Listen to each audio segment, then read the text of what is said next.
Eu acho até para mim dar uma posicionada melhor,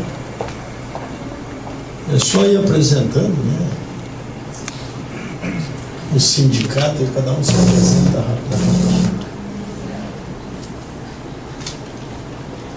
Ciprotaf, Sindicato dos Profissionais de Arrecadação e Tributação, Cefaz. Sintesmate, Sindicato dos Técnicos de Ensino Superior da Unemate. Associação dos Oficiais da Polícia e do Bombeiro Militar de Mato Grosso.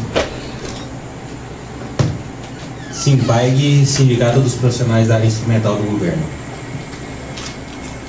Simpaig, Sindicato dos Profissionais da Área Instrumental do Governo. Simpaig, Sindicato dos Profissionais da Área Instrumental do Governo. CNPq, Sindicato dos Polícias do Mato Grosso e os técnicos do Polícia do Mato Grosso. A Sinfra, do Estado de Mato Grosso. Benedito Moraes da Silva. Leovaldo, Ciprotaf, Mato Grosso. Sindicato dos Investigadores da Polícia do Mato Grosso. Aníbal Marcondes, presidente do Sindicato dos Investigadores Polícias do Mato Grosso. Cledson, secretário-geral do Sergisport, presidente da União Geral dos Trabalhadores do GT. Miranda, presidente do Sindicato dos Servidores do Detran, Sinetran. Franciene, secretária-geral do Sindicato dos Servidores do Detran, Sinetran. Márcio, presidente do Sindicato dos Fisioterapeutas de Mato Grosso, Sinfis-MP. Ana Maria, segunda vice-presidente do Sindicato dos Fiscais de Tributos Estaduais, Sinfax. Ricardo, presidente do Sinfax, Sindicato dos Fiscais de Tributos Estaduais. Franciele França, representante da GEMINA, do Sindicato dos Escrivães da Polícia. Alzita, representante dos servidores da Saúde e Meio Ambiente, CISMA. Márcio Godoy, presidente do Sindicato dos Peritos Criminais do Estado de Mato Grosso. Alisson Trindade, vice-presidente do Sindicato dos Peritos Criminais de Mato Grosso. Gilmar Antônio Boneto, presidente do Sinterp Mato Grosso. Carlos Joelson, da Associação de Casos de Soldados da PM e do Bombeiro Militar de Mato Grosso. A todos, né? Eu sei que vocês, como líderes e representantes da categoria, a angústia de vocês é tão quanto a nossa, né? Ainda de vocês é maior, que certamente todos os servidores de cada segmento aqui têm cobrado os senhores aí que são presidentes em relação ao salário, agora que é a data base, maio. E o FAIAD também, nós temos nos desdobrado aqui para ver o índice, os índices que nós queremos e podemos, até onde podemos chegar. E olha, todos os números,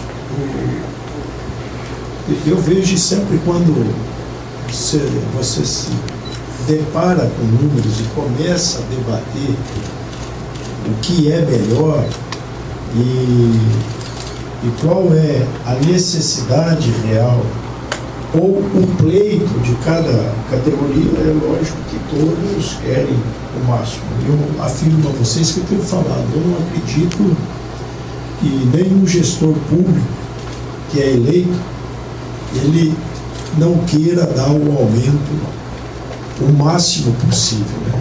Porque a categoria estando ela trabalhando dentro da remuneração justa, ela trabalha mais animada e ela dá o retorno que o governo espera, e é assim em todas as áreas. E nós estamos fazendo de tudo. Eu praticamente, eu acho que cumpri até então com quase todas as categorias, o enquadramento, tudo que nós falamos com vocês, eu acredito que quase todos foram nós cumprimos aquilo que nós falamos. Agora, este ano, eu quero pedir a ajuda de vocês, que nós estamos num momento bastante crítico. Cada um que é gestor em cada pasta vê o sacrifício que nós estamos fazendo para cumprir as nossas obrigações e os serviços essenciais do dia a dia. O que está acontecendo? A nossa receita própria, ela vem se comportando bem, acima até do estimado, só que a receita, os repasses da União, um déficit bem grande em relação ao estimado na LOA.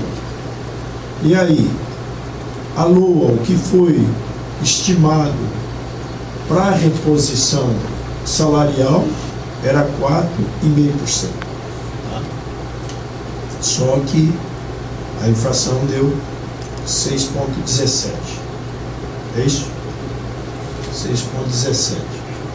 Nós temos aí uma diferença bastante desproporcional ao que foi estimado no orçamento. E dentro desse próprio orçamento, vocês estão vendo o sacrifício que nós estamos fazendo no dia a dia, os cortes segurando para a gente cumprir o déficit que tinha do ano passado para este ano.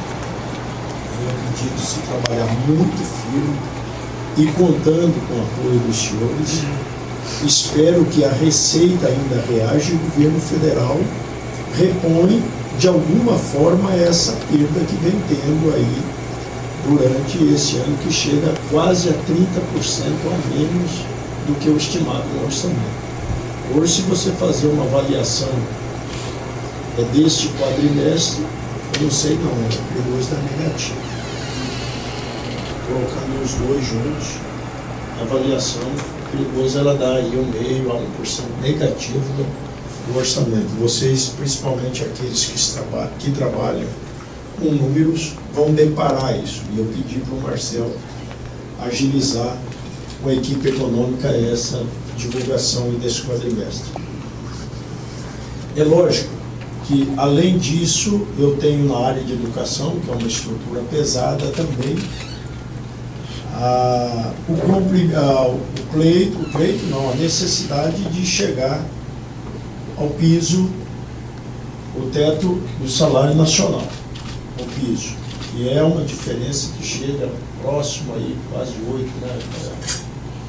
Nós estamos falando aí de um aumento na folha na ordem de quase 270 milhões de reais, só a reposição inflacionária. Nós estamos falando de quase 270 milhões. Se vocês fazer a média da educação e da inflação, nós vamos trabalhar uma média de 6,6. Só a diferença de 4,5 de 6,6, nós estamos falando de 97 milhões a diferença.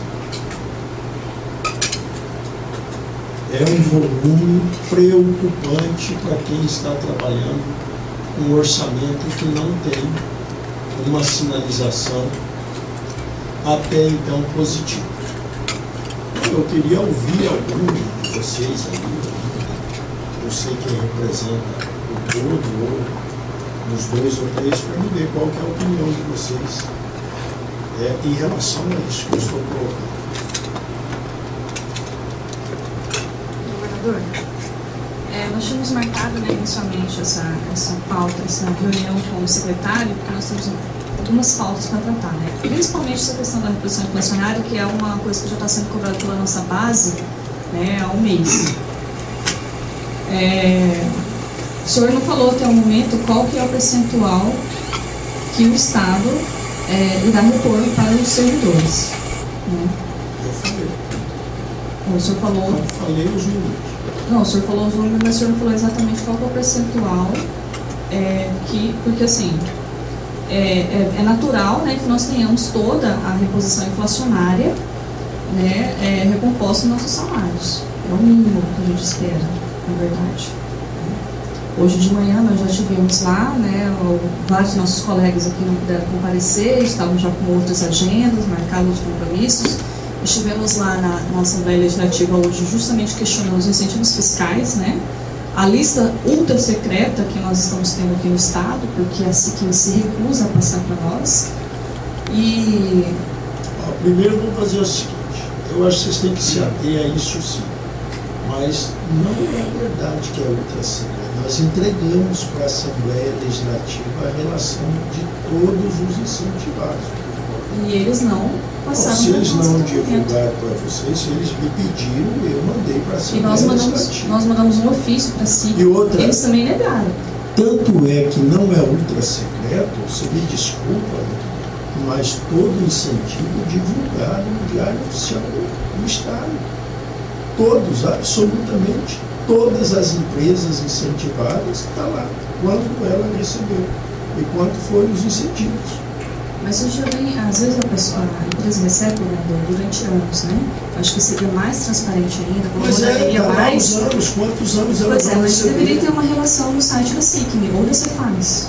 Isso não acontece. Não tem. Nós tivemos que entrar, né, o sindicato do Gilmar entrou na justiça. É um pleito seu. Eu acho mais do que justo, eu vou avaliar. Você está me pedindo para me pôr no portal Transparência. Eu posso colocar todos, a relação com o CNPJ sem problema nenhum. Ok, não, isso aí não é. Porque eu estou aqui com uma relação, poxa, eu vim aqui para a gente conversar. Você já falou, o Estado tem uma relação ultra secreta, até parece que nós estamos querendo esconder alguma coisa. Não, gente, olha, eu quero tratar com vocês. O Estado tem que ser transparente. Vocês são servidores do Estado e eu já entrei aqui falando em parceria e colaboração. Sim. E pedi o que você... A minha preocupação, vamos voltar a ter ao aumento, minha preocupação é o seguinte, daqui a pouco eu não quero também chegar a um determinado momento de não poder honrar a folha. A folha aqui ela vai ser paga, a prioridade 1. Número 1 do governo, a folha é pagar até dia 30 de cada mês, é o que nós temos feito ultimamente. Eu não vou tomar nenhuma decisão que possa vir atrasar a folha dos servidores. Sim, natural, mesmo porque senão, né, o comércio quebra de vez. Agora sim, governador, continuando. Hoje de manhã nós estávamos lá vendo a questão do incentivo fiscal para as empresas, né, que foi prorrogado por mais 20 anos, sem a Assembleia Legislativa, sem considerar as emendas que nós propusemos, que nós solicitamos. Eles desconsideraram totalmente, aprovaram do jeito que está. A gente sabe aí que tem várias empresas do comércio recebendo.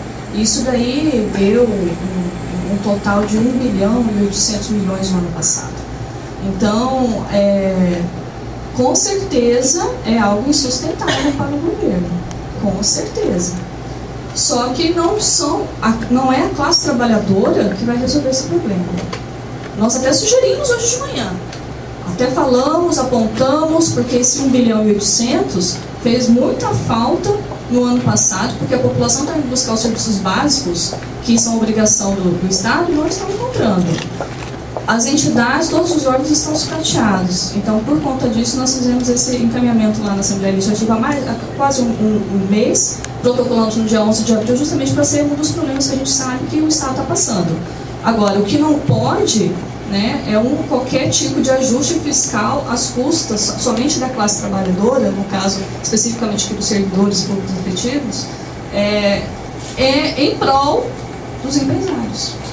Né? Aí tem que ser equilibrado, e sacrifícios tem que ser feito de todas as partes. Né? Particularmente é isso que o Fórum tem conversado, é isso que nós temos aqui de consenso. Né? Se algum outro colega quiser colaborar. Bom, governador, inicialmente nós somos gratos por algumas atitudes. Reconhecemos que o governo fez enquadramentos, reclassificações, né? Nós somos gratos por isso. Lançou o concurso público de Empaé, somos gratos por isso. A veneranda colocou muito claro, né? Hoje nós ficamos extremamente aborrecidos quando vimos no Diário Oficial uma empresa do tamanho da Van, né?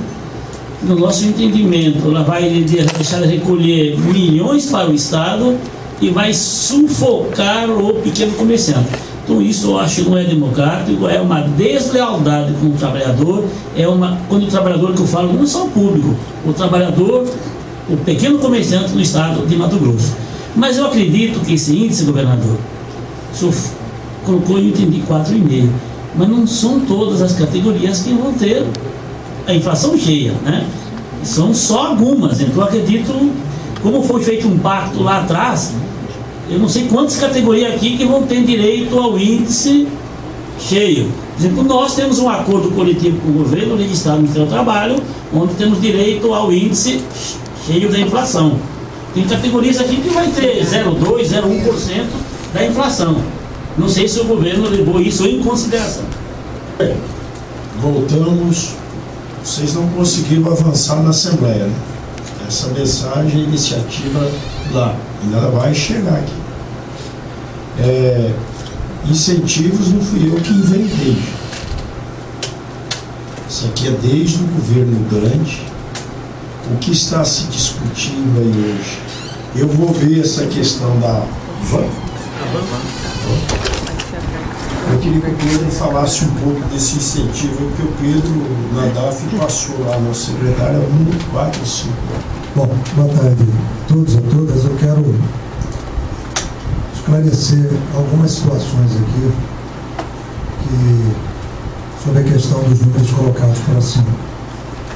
Eu acho que nós sempre fomos muito omissos como governo na questão de esmiuçar esses números para a sociedade. E aí acabou se criando um entorno daquilo que efetivamente é incentivo fiscal e aquilo que efetivamente é desoneração fiscal, né? E aquilo que é como uma redução tributária que cai tudo no mesmo volume de valores, e parece que esse 1 bilhão e 200 milhões que se falam muito, tudo isso é incentivo fiscal. Então, como o governador colocou, os incentivos fiscais foram criados pelo governo Dante Oliveira, com aqueles pró-café, pró-madeira, pró-arroz, pró-etc., vários prós que foram se transformando com a lei de 2003, né, do governador no governo Mário Maggi, que criou o programa o PRODEIC, o Programa de Desenvolvimento Industrial e Comercial para o estado de Mato Grosso.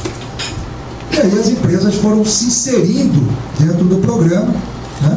Eu vim fazer parte do governo em 2006, esse programa estava em execução dentro do estado, e a política que o estado adotou em termos de orçamentária, de lançar as desonerações fiscais, foram todas colocadas dentro de um modelo de incentivos fiscais. Então, na verdade, esse 1 bilhão e 200 milhões, na verdade, ele é 680 milhões de reais, ele é desoneração do estado de Mato Grosso. Que tipo de desoneração? Quando nós vamos comprar farda para os policiais, a farda de trabalho dos policiais, nós não pagamos ICMS. Ela entra como desoneração e joga como se fosse um incentivo, porque não tem lógica o governo pagar ICM e receber depois esse ICM da própria empresa. Então isso entra na desoneração. Toda vez que nós compramos medicamento para a saúde, que o governo compra medicamento, ele entra como desoneração. Que nós também não pagamos o ICMS da parte do diferencial da multa.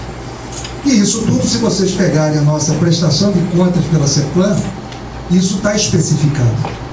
Toda vez que nós desoneramos arroz, cesta básica, redução da energia elétrica para determinadas categorias, entra ali no benefício fiscal, que é desoneração fiscal. Aí sobra 520 milhões de incentivos fiscais. Daqueles 1 bilhão e 200. Eu estou colocando números bem, que eu não tenho aqui números exatos, mas mil sábios. Cerca de 250 milhões, eles são da agricultura, são os incentivos concedidos pela Secretaria de Agricultura, que é compra de máquinas, inseticidas, fungicidas, que tem também redução fiscal, e nunca se fala nos incentivos da agricultura, só se fala da indústria e comércio. Aí cai mais ou menos para 300 milhões esses incentivos que são geridos pela Secretaria de Indústria e Comércio em todos esses anos. Então, na verdade, o incentivo. E tem mais um detalhe, quem é da área fiscal aqui, eu vi vários sindicatos aqui, para inserir no modelo de incentivos fiscais, para quem entende de contabilidade, modelo fiscal, ele tem que renunciar ao crédito, de todo o crédito que ele tem, quando ele insere nos incentivos fiscais. Então, o crédito representa, numa média de indústria que ele renunciou, representa mais ou menos 40% de crédito que ele passa a ter. Porque ele renuncia ao crédito da energia, ao crédito do diferencial da alíquota da matéria-prima, correto? E isso aí deve cair mais ou menos para os 200 milhões, aquele 300, porque é escriturado em cima do valor total quando ele renunciou. Bom, não vou ficar aqui no relacionamento, mas para encerrar, no ano de 2009, 2008, nós inserimos os CDs, Centro de Distribuição, para algumas empresas terem os seus centros de distribuição aqui no estado do Mato Grosso. Algumas empresas de varejo, porque nós estávamos perdendo para Goiás e Mato Grosso do Sul essas empresas. E foi uma política adotada pelo governo para nós trazermos esses centros de distribuição aqui. Por isso que tem mais ou menos umas 10 empresas do ramo. Infelizmente nós perdemos 2 grandes empresas do estado de Mato Grosso, que quando nós criamos eles já tinham decidido saírem daqui com o seu CD, que é o caso de toda a rede de lojas da malharia do Caselli, do grupo Caselli, né? E o grupo também da Gabriela, um foi para o Rio Grande do Sul e o outro foi para o Mato Grosso do Sul, que tem os dois têm os galpões que eram o centro de distribuição que eles tiraram daqui. As duas atendem mais de 10 estados do país, e aí eles tiraram o seu centro de distribuição daqui. Para nós segurarmos uma ou outra empresa, nós começamos a criar esse modelo. A Van, outro detalhe que eu quero colocar para os senhores aqui. No Diário Oficial sai a publicação de todos esses enquadramentos. Esse enquadramento não quer dizer que a empresa esteja ou vá usar o incentivo. Por exemplo, se discute muito, vou colocar aqui com muita clareza, do centro de distribuição da Citilab. Essa empresa, na verdade o nome não é esse, é Desmoblage, foi enquadrada no ano de 2004. 2004, como o senhor colocou, presidente. Como o senhor colocou. Então, essa empresa que se colocaram, ela foi enquadrada em 2004 pelo CEDEM, mas ela só veio quando nós criamos um novo modelo, uma norma, uma resolução interna de governo, pelo CODEPRODEMAT, não é pelo CEDEM, para os centros de distribuição, e aí ela foi enquadrada em 2009. Então, presidente, o enquadramento efetivo da empresa pelo Conselho de Desenvolvimento Empresarial não quer dizer especificamente que ele esteja ou vá receber o incentivo. É um enquadramento que ele preencheu os requisitos para receber esse incentivo. No entanto, que nós temos 600 e poucas empresas enquadradas no incentivo, só que 300 e poucas que recebem o incentivo, porque muitas perderam seus incentivos, outras acharam não conveniente, elas de próprio interesse entregaram. Então, essa situação da Van, pelo que me foi repassado, muito também, sem muita profundidade, seria um estudo para enquadramento de diferencial de alíquota para investimento do imóvel. Mas também não vou me aprofundar, até porque não foi feito o protocolo. Vocês entenderam a explicação? Convenceu? Não. Então deixa eu falar aqui. Calma, vou voltar a casa. Ele estava me explicando aqui, eu me lembrei de uma história que um candidato a deputado me contou. Ele candidatou a primeira vez a deputado federal e saiu para o interior do estado fazendo campanha. Aí os índios chavantes, ou outra etnia, queria falar com esse determinado deputado. E ele marcou o evento na cidade, falou: marca uma reunião com os índios, os caciques. Aí ele fez a reunião e sentou com os caciques. Aí ele perguntou o índio, cacique, nome de todos, falou: deputado, o que o senhor pensa em fazer com os índios? Se o senhor foi eleito deputado? Ele disse que foi lá no fundo da alma dele, tirou todo o espírito de antropólogo, fez um discurso de 2 horas. Aí todos os caciques olhando aquela empolgação do jovem deputado, na hora que terminou o discurso, e todo mundo olhando e falou, estão gostando, né? Na hora que terminou o discurso, os índios falaram, não, nós só estamos falando de 80 vacas fêmea e 80 bezerro macho que precisa conter. Então, Pedro, esse discurso dos incentivos, ele é muito mais complexo do que você está colocando aqui, que tem que e necessita de um estudo aprofundado, e eu já solicitei isso. Gente, mas aqui, eu sei que vocês, já falei, talvez não fui bem interpretado, vocês como representante da categoria, não adianta eu ficar no 4,5 e vocês, não é esses 4,5 que vocês querem ver. O que eu chamo vocês também, que vocês, enquanto líderes, me ajudem também dentro do segmento, principalmente aqueles que fazem parte da arrecadação, para a gente estar trabalhando com mais determinação, para a gente arrecadar para fazer frente às demandas essenciais do Estado. E também a regularidade do salário. Então, eu já falei com o Fayad, com o Pedro, chamei a equipe econômica esses dias, trabalhamos em cima de números e mais números. E nós vamos fazer um sacrifício acima da média. E eu vou pôr os 6,17, que é a inflação. Mas preciso da ajuda de vocês lá, em cada posto, para nos ajudar a manter ou melhorar a arrecadação do Estado. Tá? Nós vamos ter que, no final do ano, às vezes, cortar custeio. O investimento daí, praticamente, do jeito que está o orçamento, vocês sabem que não tem. Agora mesmo nós estamos na reestruturação de algumas pastas. Hoje mesmo aprovou o orçamento da Unemat gradativo até 2018, 2,5% do orçamento. Então, fica anunciado, vou anunciar aí a vocês os 6,17. Eu tenho que descanse aí, aprofunde nos estudos, nos incentivos. Valeu, governador. Quando alguém aperta, caça a palavra do outro, tá? Eu queria colocar uma situação relativa aos policiais e bombeiros militares. Nós temos um acordo com o governo, que foi feito em 2011, e o salário nosso, ele já está definido até 2014. Está em lei. Está em lei. Ocorre que quando a lei foi feita, ela foi feita observando uma estimativa de inflação para esse período aqui, 4,5%, certo? O salário do coronel. E já acabamos de verificar aqui que o índice que vai ser dado agora, 6,17. Então nós precisamos corrigir o subsídio do coronel.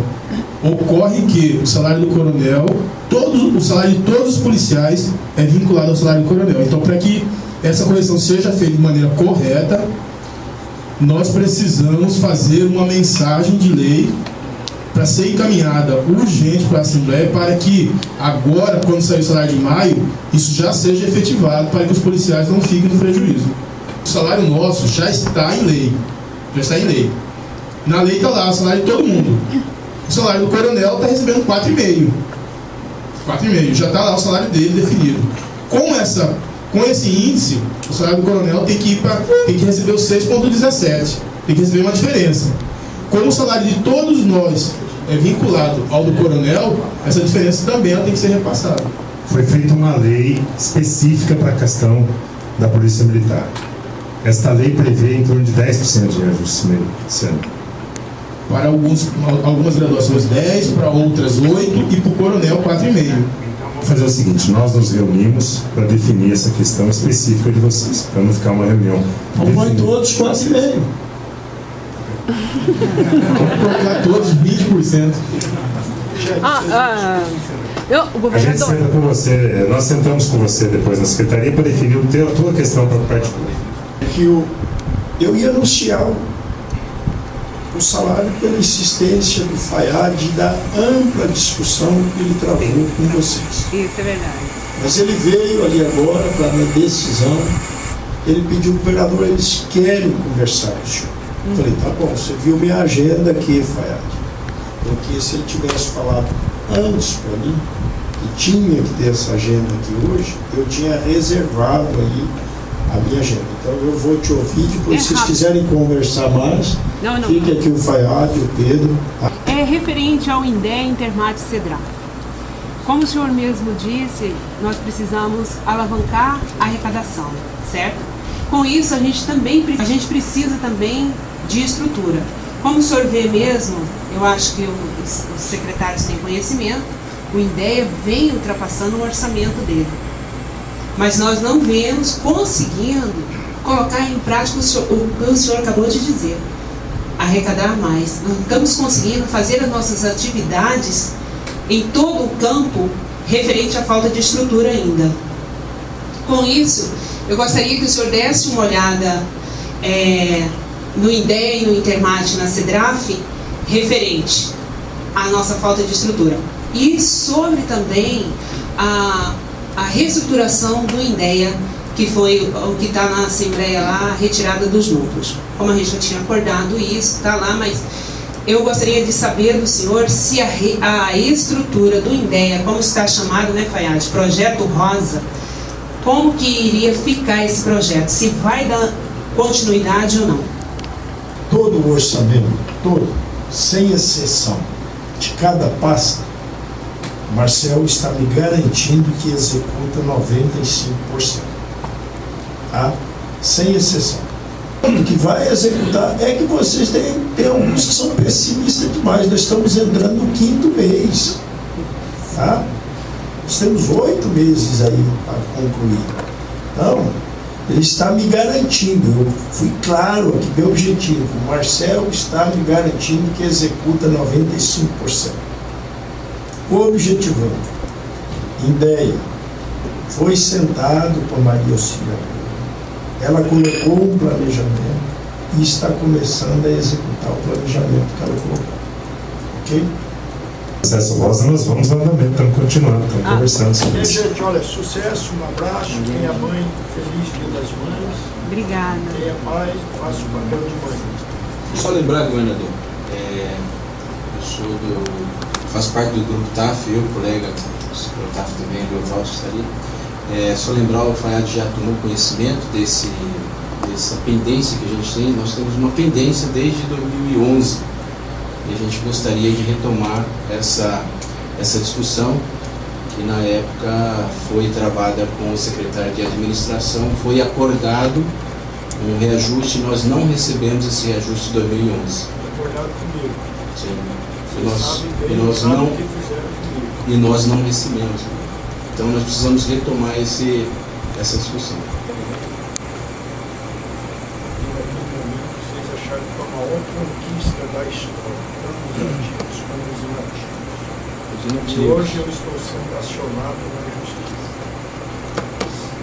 Por que a categoria não ficou satisfeita, governador? Que nós não recebemos o reajuste, que é a recomposição de 2011. Naquele momento foi histórico. Para os aposentados, que acabaram recebendo um valor que não recebiam há 8 anos. Para os aposentados. Os ativos tiveram perda financeira. Lugar nenhum do Brasil tem AVI para aposentados. Eles não estavam. Nós não estamos falando de VI, nós não estamos falando de VI, governador. Nós estamos falando da recomposição de 2011. Vocês vão sentar com o Fayad. Sim, gostaríamos de retomar esse assunto. Vocês sabem. Nós acompanhamos todo o processo. Eu acompanhei bem de perto. Eu fiz questão. Mas, governador, Um abraço.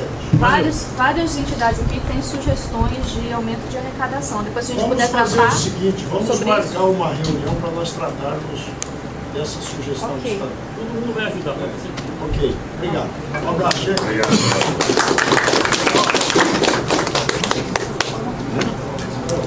Nós temos Bom, gente, uma nota aqui. eu acho que Vamos esperar a o primeira secretário. pauta que nós tínhamos hoje era, e eu peço desculpas, que era para ter sido segunda-feira, e o atropelo que nós tivemos com a presença do ministro da Previdência aqui, não me permitiu. Então, hoje, continuamos até a conversar agora há pouco, está definido 6.17. Agora, eu sei que nós temos peculiaridades, né? Então, as peculiaridades nós temos que conversar ponto a ponto, com o Ricardo, associação dos oficiais, etc, né? com cada um agora. Então, isso aí nós vamos agora retomar com o João Batista a questão das conversas individualizadas, né? Mas o ponto principal que eu acho que era essa reunião de segunda-feira passada foi a questão do índice. Então o índice está aí definido, é exatamente o INPC do ano passado, 6.17. Então agora, se tivermos mais alguma pauta. A pauta... Na verdade, secretário, nós temos mais 6 pautas com o senhor. Tá? Primeiramente, eu gostaria de ressaltar... Gostaria só de ressaltar a importância mesmo da gente organizar os sindicatos que são arrecadadores, né, de órgãos arrecadadores, para a gente fazer realmente essa...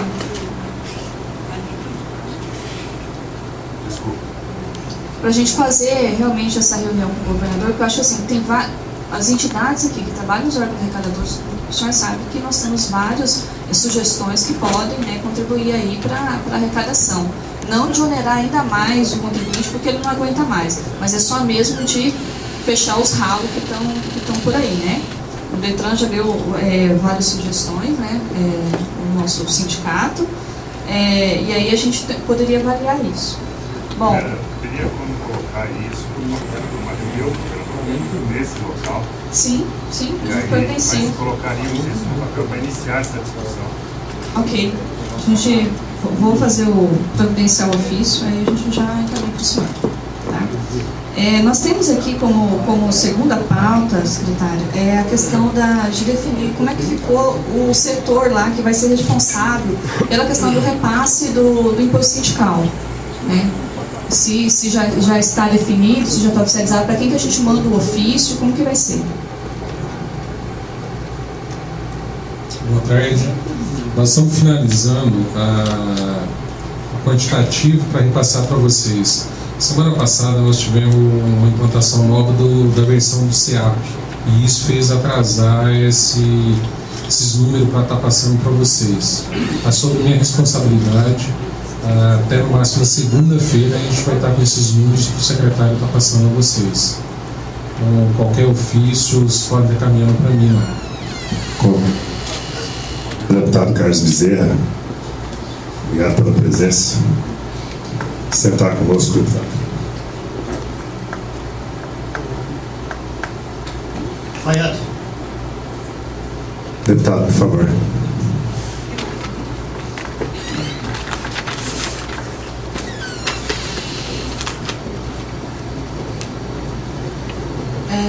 Secretário, ok.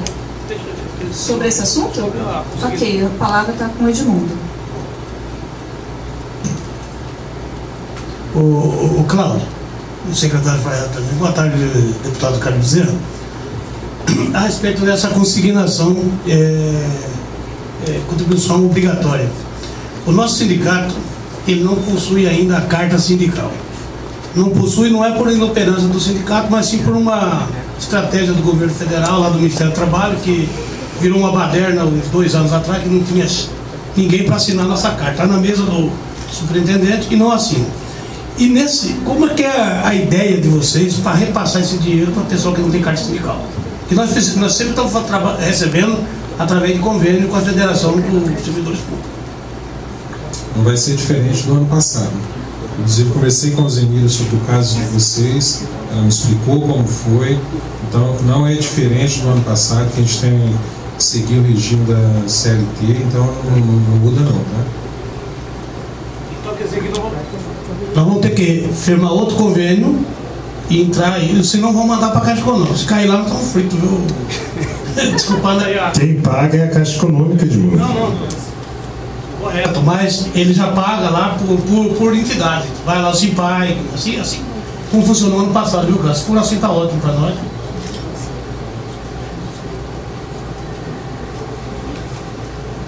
Então tá bom, era isso que eu queria botar.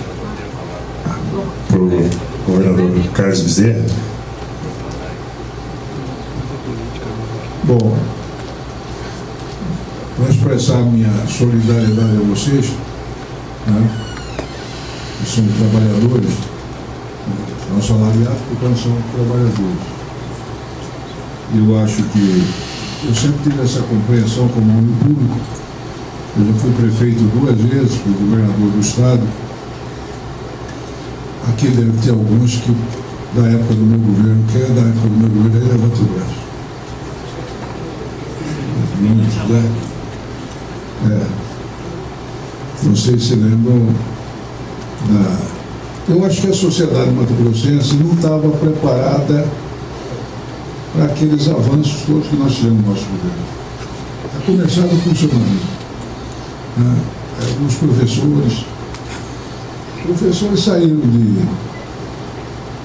11 salários mínimos de piso para um tal de pó de giz, que era uma gratificação irrisória. Né? Enfim, houve avanços incomensurados em várias áreas, na educação, na saúde, no serviço público. E o meu entendimento é que o Estado, o aparelho público, quem faz andar são vocês, não é o governador, não é o prefeito. Vocês que estão na ponta. E se vocês não tiverem suficientemente remunerados, com condições de sobreviver com dignidade, vocês não podem exercer um serviço de qualidade. E aperreado o dia inteiro com problemas familiares, financeiros. Né? Como é que você produz adequadamente? Né? Eu tiro pela gente. Um probleminha, agora mesmo recebi uma notificação, cheguei de viagem e recebi uma notificação do cartório. Já me mudou o dia. Fui lá no cartório, ainda bem que não era nada. Mas já me mudou o dia. Né? À tarde. Fui lá no cartório na mesma hora saber o que era. Então imagina quem passa isso todo dia, né? Toda semana. Então a posição nossa, do partido, do governador Sival, está procurando melhorar isso, mas vocês sabem da situação angustiante que vive o Estado, situação muito difícil, de desequilíbrio. Eu reputo o desequilíbrio do Estado hoje muito maior do que naquela época que eu recebi o Estado do Júlio Campos, que eu recebi com 5 meses de salário atrasado. Vocês se lembram? 5 meses de salário atrasado, no primeiro semestre, no primeiro 6 meses, nós regularizamos 6 meses. E além disso, demos o aumento maior da história do Estado. O senhor Davi nunca ganhou como ganhou naquela época. Deixamos você escolher um diretor dos órgãos do governo. Todos, vocês votavam, escolhiam. Né? A escola do serviço público funcionou muito bem. Escola do servidor público, nós instalamos. Criamos um plano de cargo, carreira e salário, fazendo justiça a todo mundo. Né? E várias coisas mais importantes que foram feitas. Aqui o governo está perseguindo essa meta, o governador Sival tem consciência de que é importante investir no serviço público. E apesar da dificuldade, ele tem feito homeopaticamente. Agora nós arrancamos dele a autorização para fazer um concurso para a Empoé. O fundamental é que está falido, acabado. A Empoé, quando eu fui governador, tinha 1.300 técnicos funcionando. Hoje tem menos de 300 no fim da carreira. Com salário aviltado, querendo ir para casa, sem condições de produzir. Não é? Essa é a situação da Empoé. Num estado que tem 150 mil pequenas propriedades. São 25% da população que depende, que vive da agricultura familiar. É 1/4 da população do estado. E você não tem assistência técnica, não tem apoio nenhum, não tem nada. Agora o governo está fazendo alguns programas, por influência nossa e de outros companheiros, como entrega de equipamentos. Na semana passada entregamos uma leva de equipamento, agora dia 24 vamos entregar mais outra, uma emenda minha, mais 23 equipamentos, vou entregar esse ano 60 equipamentos. Patrulhas mecanizadas, 100 e tantos resfriadores, caminhões para as cooperativas, para transportar o leite, as cooperativas nossas todas semi-quebradas, precisa de apoio, cooperativismo. Mas devagar vai fazendo alguma coisa na medida do possível. Agora tem um programa de transferência de embrião que vai ser lançado agora, um grande programa para melhorar a pecuária leiteira do Estado, com o dinheiro do FAP, do Ministério da Agricultura, eu consegui já o dinheiro com o ministro, e com o dinheiro do MDA. Com 3 recursos, nós vamos fazer um grande programa de transferência de embrião. Ao invés de inseminar a vaca, nós vamos entregar para o produtor um embrião de alta qualidade, um animal que vale por 3/4 do que ele tem na propriedade. Então, começa o governo a fazer na área da habitação, na área da agricultura familiar, na área social, fazer alguma coisa. É o que eu disse ali no discurso. O governo não pode ter a cara de governo obreirista, governo realizador de obras.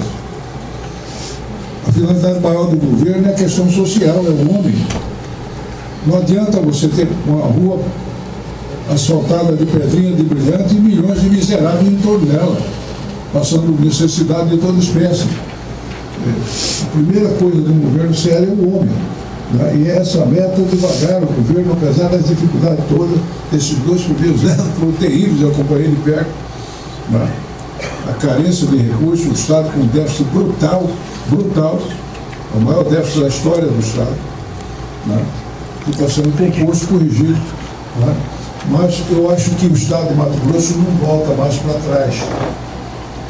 Não volta mais para trás. Eu acho que a sociedade nossa vai querer andar para frente, dar passo à frente. Melhora um pouco agora, melhora. Mas o Estado tem um potencial muito grande. Precisa só administrar com competência e seriedade. E dá para fazer, dá para pagar bem funcionalismo, dá para ter uma estrutura social boa para atender a população toda do Estado. Basta querer fazer, ter discussão. Mas isso vai ser corrigido daqui para frente. Eu tenho certeza que dia a dia nós vamos melhorar mais. Nós temos aqui na Secretaria um companheiro da melhor qualidade, escolhido a dedo, que é o companheiro Faiado, que tem essa visão que eu tenho, exatamente a mesma. Faiado pensa como eu penso, é um companheiro histórico do partido. Né? E o que eu posso dizer para você é o seguinte, é que de fora eu vou ajudando o que eu posso. Quando eu posso dar um pitaco, eu dou a favor dos trabalhadores. Sempre que eu posso. Em reunião, em roda, em conversa com o governador. Tá? Eu estou constantemente dizendo que o caminho é esse. Fazer as obras nós vamos fazer em muitas. Mais que qualquer governo fez no Estado. Tem muita coisa para fazer. Mas isso para mim não é o mais importante. Não adianta fazer nada disso com o outro lado aqui perecendo. O outro lado abandonado. Tá? Isso não pode acontecer. Acho que a prioridade é esse outro lado aqui. Os programas sociais do governo federal, não por culpa do governo do Estado, mas por culpa muito também das prefeituras e dos órgãos federais que estão aqui no Estado. Eu fiz um levantamento agora esses dias, até vou passar para você, Fernando. Eu vou descobrir onde que está esse levantamento mesmo, não sei se está em Brasília, se está aqui. 12 estados do Brasil. Olha que os programas são muito.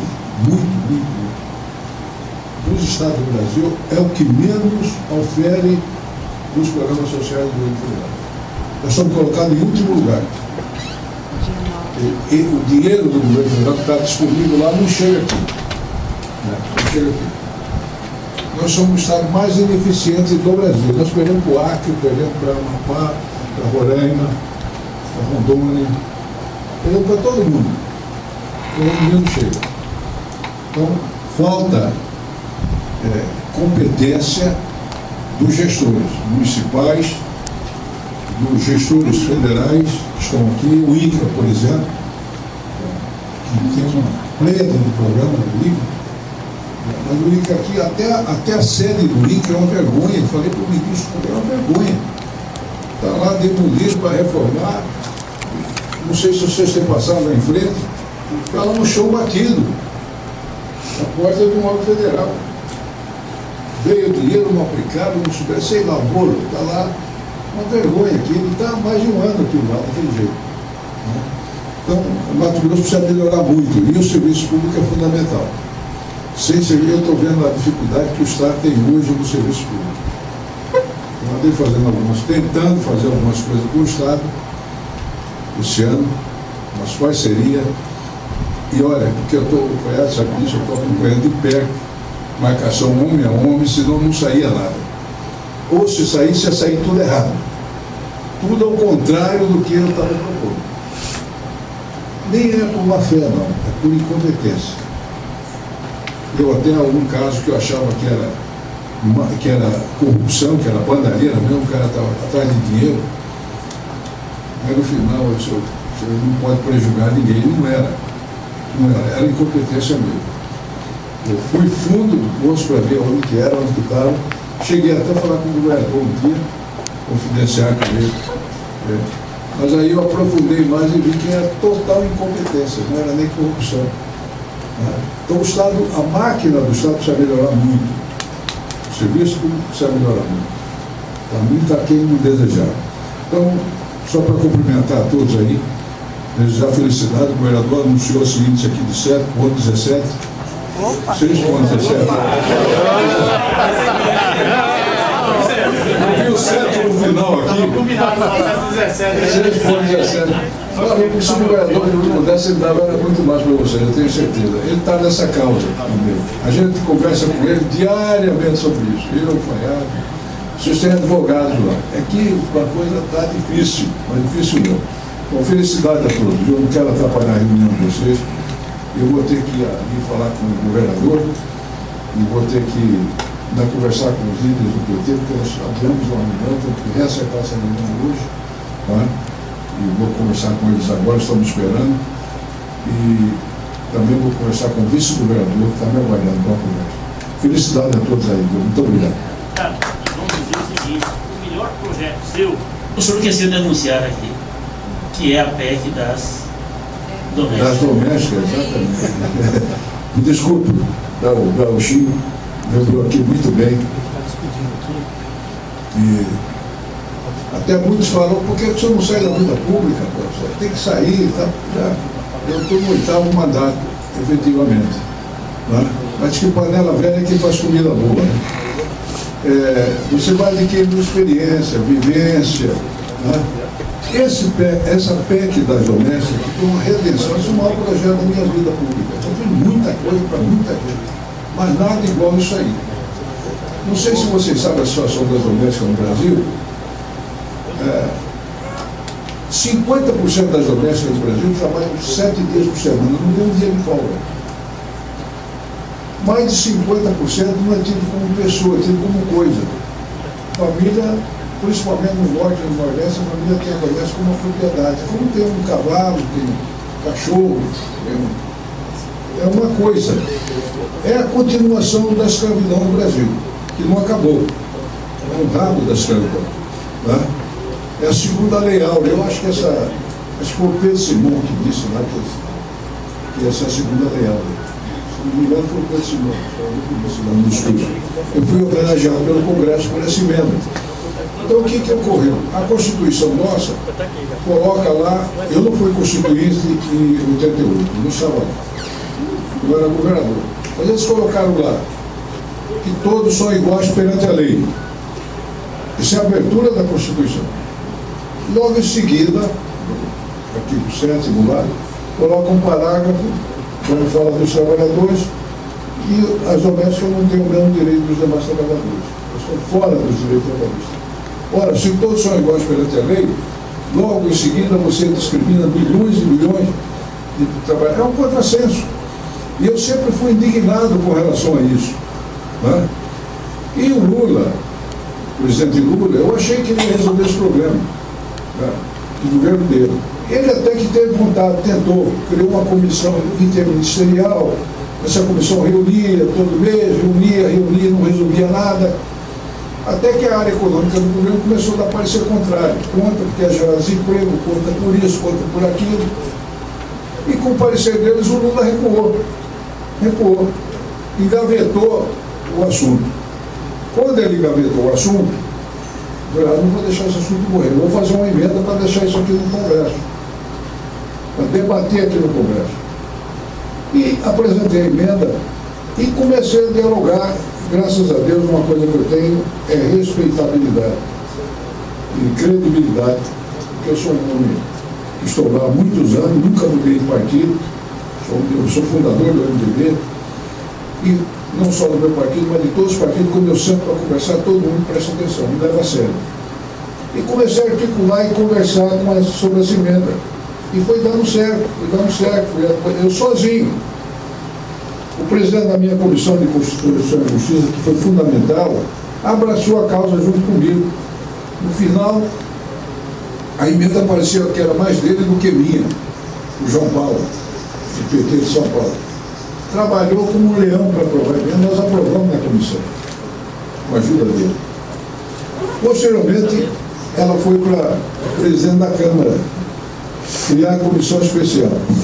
Mas tinha um entrave, tinha 150 emendas na frente da nossa, e lá era por prioridade, de acordo com a ordem de chegada. Tinha 150 emendas na frente. Mas eu sentei com o presidente várias vezes, com o líder do meu partido, levei ele junto, Henrique Alves, que é o presidente da Câmara hoje, e conversei longamente com o presidente da Câmara sobre a importância dessa emenda. Nós estamos vivendo um momento ímpar, que o governo federal não conseguiu, o Lula não conseguiu, a Dilma não ia conseguir, mas que nós, o Congresso, podíamos resolver o assunto. Conversei a tal ponto que ele se convenceu, e me disse: Bezerra, isso é uma pauta positiva para a Câmara. Positivo, eu vou fazer aqui uma coisa que eu nunca pensei em fazer na minha vida, vou passar ela na frente de todo mundo, vou instalar a comissão hoje, vou mandar instalar a comissão hoje e vou aprovar ainda no meu mandato. Eu quero sair daqui com isso no meu currículo. E fez, nós aprovamos em dezembro na Câmara, lá, e aí quando foi no ano seguinte, o Renan Calheiros do Senado, o Renan Calheiros, que é um amigo e companheiro meu, presidente do Senado, fui ao Renan, falei: Renan, Zé, nem precisa me falar, isso aqui é a prioridade número 1 do Senado, é aprovar esse emenda. E aprovamos. São 8 milhões de trabalhadores do Brasil todo. Eu vi no Fantástico Domingo, não sei se alguém viu, no Fantástico Domingo, o tratamento, o efeito que a emenda está fazendo, as famílias se ajustando, aquela pessoa humilde lá com mais direito, como eles se arrumaram, né? Respeitando mais a pessoa, os direitos do empregado doméstico. Então, a vida pública é isso. Eu sou o deputado com o maior número de projetos apresentados na Câmara. Eu tenho mais de 300 projetos em tramitação. E todos eles têm vários aprovados. E todos eles é nesse sentido. Todos na área social, para beneficiar o trabalhador, para beneficiar o pequeno. Então, o Gauchinho lembrou uma boa hora e eu ia me esquecendo aqui de falar sobre o assunto.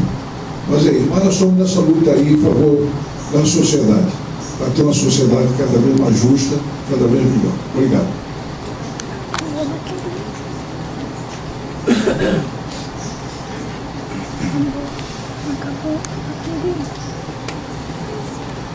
Chegou na hora. E agora?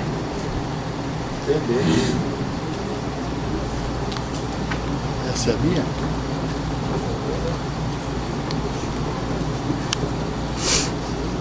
Ela está me pedindo uma reunião aqui com o sistema CEDRAF, o PAECO, o IDEA. Eu estou às horas não só com ela, mas com qualquer um que queira reunir a hora que quiser. É só me chamar. Toda sexta, toda quinta à tarde, sexta e segunda eu estou em Cuiabá. Estou à disposição. A hora que vocês quiserem reunir, para qualquer problema, é só me avisar, me convidar que estou à disposição. Está no meu escritório. Isso aqui, você tem duas secretárias.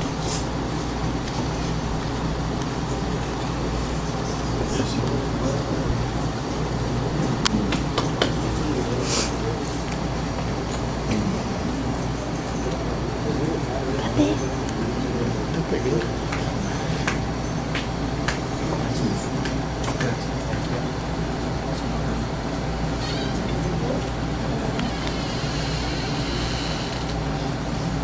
Deputado.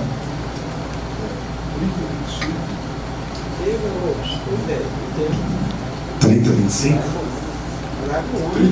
3025 4162.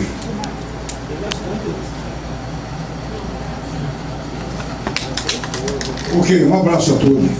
Tá.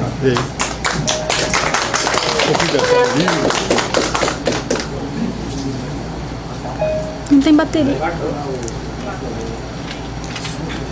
Obrigado, deputado Bezerra. Marcos. Secretário Ferrado, Obrigado. Ainda na pauta número 2 aí, é importante deixar registrado o encaminhamento que o Filimundo apresentou, que seja igual, Cláudio, do ano passado, tá? Porque essa questão que o Filimundo passou, muitas categorias eram na mesma situação sobre a carta sindical. Então igual do ano passado, o encaminhamento igual do ano passado.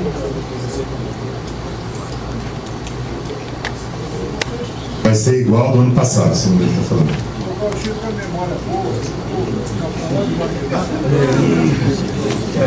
Mas é uma outra conquista importante que ele me lembrou aqui agora. O governo Collor de Mello extinguiu a Embratel. O que é a Embratel? É a empresa brasileira de assistência técnica rural. Ora, um país como o Brasil tem milhões e milhões de pequenas propriedades, não tem, é empresário nacional. Lembra? O Collor de Mello extinguiu, né? E o Fernando Henrique ia extinguir na Embrapa. A sorte da Embrapa, em 97, o Fernando Henrique colocou no orçamento 0,000 para a Embrapa. Para extinguir a Embrapa. A diretoria da eu fui designado relator geral do orçamento, do meu partido, e a diretoria da Embrapa me procurou, desesperada, porque o governo não colocou nada e extinguia a empresa. Eu perguntei quanto vocês querem. A Embrapa sobreviveu graças a isso, está aí hoje é orgulho nosso, orgulho nacional Embrapa. O que tem de sério de pesquisa no Brasil, Embrapa que faz. Inclusive nós temos Sinop em unidade. Mas um companheiro nosso, mineiro, nós somos Ministério da Agricultura agora, Antônio Andrade, meu amigo. E eu disse para ele, Toninho, nós chamamos de Toninho, a primeira missão sua é convencer a presidente Dilma de ter um serviço de apoio definitivo. Não ficar com esses arranjos que fizeram aí, contratando ONGs, contratando não sei quem, esporádico. Os países têm que ter uma coisa definitiva. Você tem que convencer a presidente disso. E ele conseguiu. O Chile nem sabia disso, estamos dizendo aqui que ela vai lançar que dia? Em maio, agora no Grito da Terra. No dia do Grito da Terra, em maio, ela vai lançar a empresa, uma nova empresa de extensão rural, né? Que vai fortalecer as empresas estaduais, como Mato Grosso e outros aí. Então isso aí é fundamental. E é um trabalho do Antônio Andrade, lá de Minas Gerais. Um companheiro, foi ele que convenceu o presidente disso. E ele falou, eu vou entrar. Inclusive o nosso líder conversou com ele também nesse sentido, reforçou o pedido. Nós temos que resgatar isso, ter novamente uma empresa de extensão rural no Brasil. Então, graças a Deus, ela vai lançar e nós vamos ter isso resolvido. Um abraço. Deputado, eu queria só, aproveitando os projetos do senhor, só fazer uma colocação, ver se o senhor pode estar ajudando a gente em Brasília. Eu sou presidente do Sindicato de Fisioterapeutas do Estado de Mato Grosso. Hoje são aproximadamente 2.000 profissionais que se encontram extremamente carentes no que diz respeito ao piso salarial e verba. E tem um projeto na Câmara Federal, em tramitação, já foi aprovado em algumas câmaras, algumas comissões, e se eu não me engano está faltando passar por 3 comissões, que é de Finanças, Seguridade e Justiça, que é um piso salarial do deputado Mauro Nazif, se eu não me engano, de Rondônia ou Roraima. E eu queria estar pedindo o apoio do senhor nessas comissões, se o senhor puder estar dando uma ajuda para a gente. Você passa para o meu gabinete. Ali em Brasília é o seguinte: se não tiver competência e capacidade de articulação, os projetos não andam.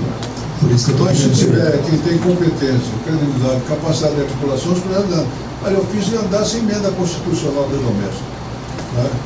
E a emenda é muito mais difícil que o projeto. Então você manda para o meu gabinete, eu me comprometo com você. Matéria nessa área nem precisa me pedir. Manda para o meu gabinete que eu vou atrás. A outra questão é o seguinte, eu também agora estou tentando a questão do vínculo com o Faiali. Eu sou funcionário até então lotado no Adalto Botelho E a questão das parcerias, eu sou uma pessoa que eu tentei já com bancos, cooperativas aqui, mas só que é meio complicado para estar conseguindo essas parcerias para o Adalto Botelho, que se encontra assim, em situação complicada. Não pelos funcionários, que são assim, em excelência, são excelentes funcionários, eu acho que no que depende deles é muito bom. Mas é que tem dias lá que não tem nem água para lavar a mão. Então assim, a gente queria pedir mesmo de coração pelo Adalto Botelho, inclusive essas parcerias para lá que seriam de extrema e fundamental importância. O que precisa, o secretário de saúde, o Adalto Botelho está ligado ao secretário de saúde. O que precisa, foi até bom você me falar. Eu vou ver se eu encontro o secretário de saúde essa semana, hoje, amanhã. O que precisa é o secretário de saúde fazer um projeto, né? E a gente ir atrás. Existe meio, existe recurso para isso. Agora, cobra que não anda, não engole sapo. Né? Eu tenho agido muito nessa área da saúde aí, do Estado, do governo do Estado. Agora mesmo, nós estamos equipando lá com a emenda minha o Hospital de Sinop. Estamos construindo há 6, 7 anos sem funcionar. Nós conseguimos 10 milhões, os últimos equipamentos estão chegando agora. Estamos equipando o Hospital de Vila Rica, o Hospital de São Félix do Araguaia, reequipando o Hospital Terra Nova. Esse hospital universitário que está aí, Júlio Mira, isso nasceu de uma conversa minha, como nós estamos aqui, com o diretor do Júlio Mira, que eu não me lembro o nome dele aqui, o mesmo. Elias ou Amaral? É o diretor. Superintendente Elias. Ele foi no meu gabinete aqui, nesse escritório que passou pelo fone, me pediu R$1,5 milhão para fazer uma ampliação do Júlio Mira. Eu disse para ele, mas doutor, o senhor vai ampliar aquela tapera? Eu acho que nós podíamos pensar numa coisa melhor, para Cuiabá, para Mato Grosso.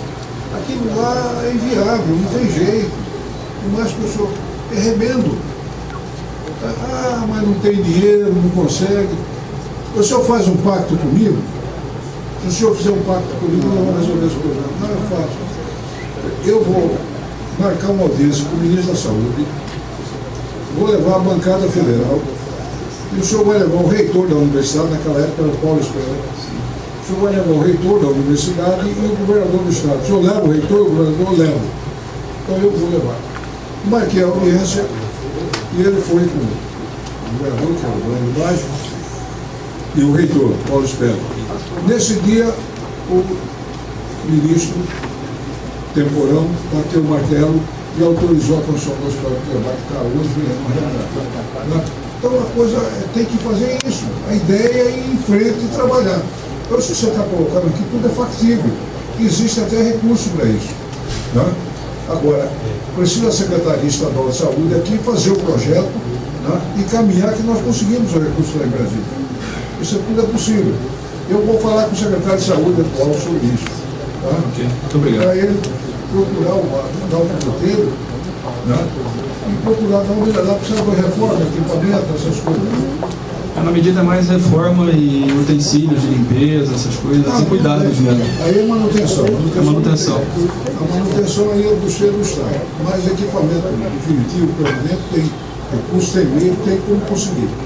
Isso é perfeitamente factível.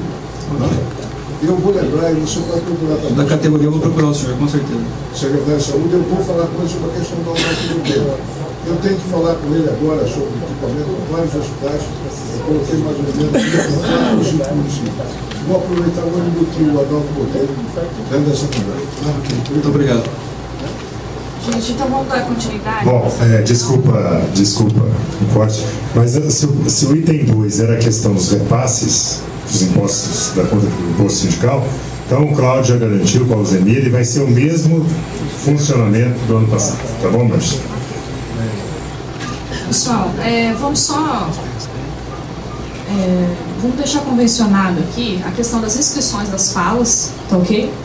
Aí a gente vai estar escrevendo aqui, levanta a mão, a gente inscreve. Eu sei que tem algumas entidades aqui que não costumam acompanhar o fórum sindical, né, que estão alheios à questão do fórum sindical, mas de qualquer forma, vamos nos ater apenas aos assuntos que são comuns a todos.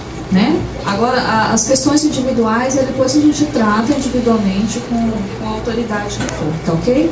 Porque senão a gente não anda, já vai dar 4 horas e nós temos muito espaço para ficar com o secretário, tá? Bom, Então a segunda já está definida, essa questão que o Fayad já falou. Agora, a terceira pauta, secretário, é a questão do fundo previdenciário. Nós ficamos sabendo via imprensa, né, sobre a visita do ministro e o convênio firmado com o Estado, e nós gostaríamos de saber exatamente como está a questão do andamento da comissão, porque no ano passado, como nós havíamos dito para o senhor, eu até entreguei uma cópia lá para o Dr. Mauro, falando que tinha sido indicado eu, né, veneranda, e o João Paulo da SUAD para estar compondo a comissão de implantação, né, para o regime próprio de previdência. No entanto, não foi efetuado, isso aí nós protocolamos dia 17 de setembro, né, inclusive não estava na gestão do senhor, mas de qualquer forma tinha sido acordado isso com a SAD, que nós estaremos acompanhando. Atualmente nós não sabemos nem como está, nem como que se trata, né, a questão do fundo, que é de interesse de todos e é o futuro aqui dos servidores. Alguém quer falar a respeito desse assunto? Que daí eu já falo de uma vez? Alguém? Ou já posso passar para a explanação? Posso. Bom, vocês sabem, e isso não é segredo, do déficit que nós temos previdenciário. Nós temos um déficit previdenciário hoje da ordem mais ou menos de 25 milhões mês na folha do Executivo, da nossa Superintendência de Previdência, que funciona na SAD, tem um déficit de aproximadamente 25 milhões, que é rateada entre todas as, desculpe, mas a gripe, entre todas as secretarias, né? De acordo com o número de servidores aposentados, etc. Nós temos hoje 27 mil beneficiários da Superintendência de Previdência, entre aposentados e pensionistas no Estado, que geram uma, entre aspas, despesa mensal de 94 milhões de reais mês.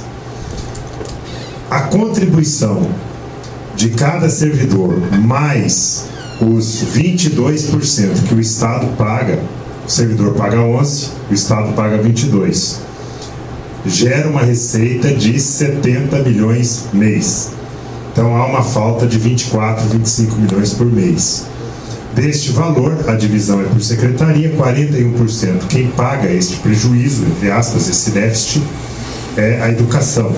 Aí depois vem saúde, vem a fazenda e a SAD, que são depois os maiores contribuintes do déficit. Isso gera um déficit anual aí de 300 e poucos milhões de reais previsto para 2013. Nós estamos vindo numa crescente. O ano passado foi de 180 milhões, né?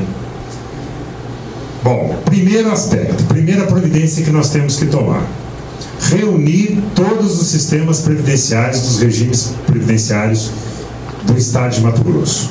Criar um sistema único, é uma imposição constitucional. Então nós temos que trazer, porque a União entendia, a princípio, que aquele modelo IPMAT, o Instituto de Previdência Único no Estado, não era correto. Que cada poder, dentro da sua autonomia e independência, tinha que cuidar dos seus aposentados.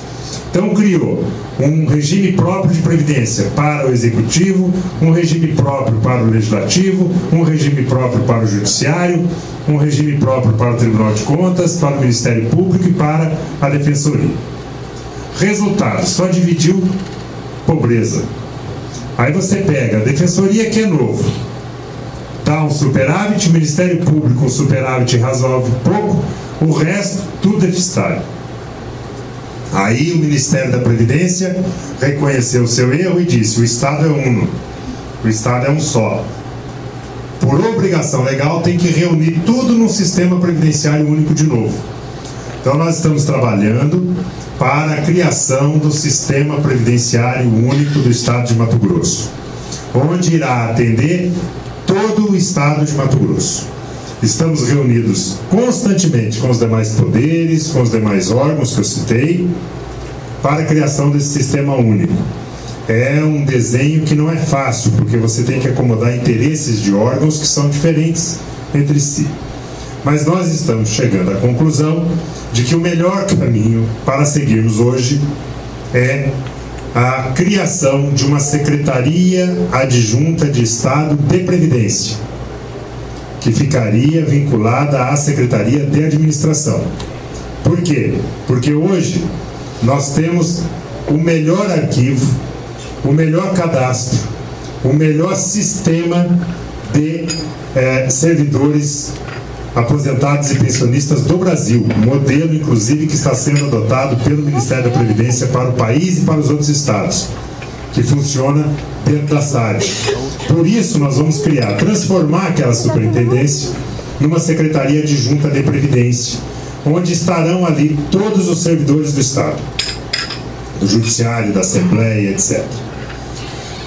Vamos criar um conselho gestor desse sistema previdenciário. Esse conselho será composto dos presidentes ou representantes dos poderes. Será composto pelo governador do Estado, pelo presidente da Assembleia, presidente do Tribunal de Justiça, presidente do Tribunal de Contas, procurador-geral de Justiça e defensor-geral do Estado, com a gerência do secretário de Administração. Então, quem vai definir a política previdenciária no Estado será o conselho composto pelos presidentes de cada órgão. Então, isso é uma coisa. Então, vamos reunir tudo num sistema. Ah, mas vai continuar o déficit. Vai.